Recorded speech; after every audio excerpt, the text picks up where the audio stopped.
At the heart of this year's Attorney General campaign is a clear philosophical difference. While the Democrat Susan Happ says if she views the law as unconstitutional, she will not defend it, the Republican, a prosecutor for almost 25 years, is not afraid to tell anyone who will listen his personal views do not matter. He sang his song, and he's sitting on Capitol Hill, and he tells you about going over to one house of the legislature. Using a little bit of schoolhouse rock humor. Thinks it's a good bill. He signs it, and it becomes a lawsuit in the Dane County Circuit Court. You remember Schoolhouse Rock? The Harley-riding classic rock band playing Waukesha County District Attorney Brad Schimel made a serious point, telling the Johns Bar crowd in Beaver Dam what type of Attorney General he'd be. I'll defend and enforce the law written by whichever legislature passes it, whichever governor signs it. That's your job as the state's lawyer. As people get to know you, you talk about no matter how I feel about a law, I'm going to defend the law the way it's written. The Attorney General is the state's lawyer. When you elect an Attorney General, you're basically hiring them to be your state lawyer. In exchange for the paycheck I'd get as Attorney General, I will represent this state. No matter the way a law is written. No matter.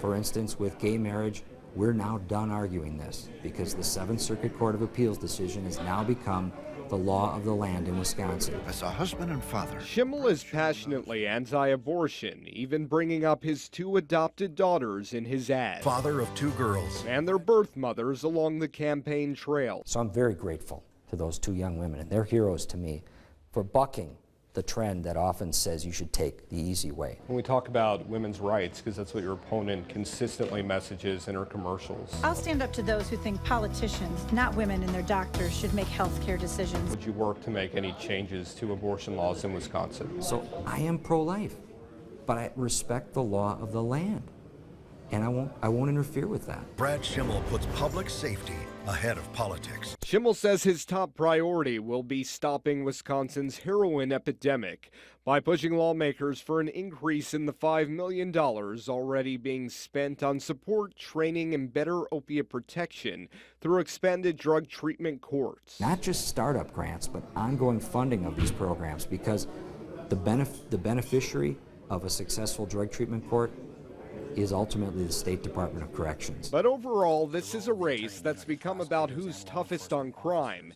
Schimel says accusations he's softer on Republican politicians accused of crimes are just not true. Like former Representative Bill Kramer, who recently pled no contest to sexually assaulting a woman following a Republican Party event. Schimel says he returned Kramer's donation and recused himself from the case. I don't have any ongoing relationship with him. There's no reason my office can't handle that case. And we're working closely with the victim. Also, Schimel says there was not enough evidence to prosecute State Representative Joel Clayfish, who tried to push a child support bill through the legislature that would have benefited a well-known Republican donor. Our records are fair game, and I stand by the decisions I've made in those cases. Now, Schimel says J.B. Van Hollen did a good job as Attorney General. He says he got it wrong when he did not defend the state's domestic partner registry. Schimel says because voters know so little about his race, come Election Day, he's not sure if whomever's party is elected governor will actually also decide the next Attorney General. Matthew Simon, News 3.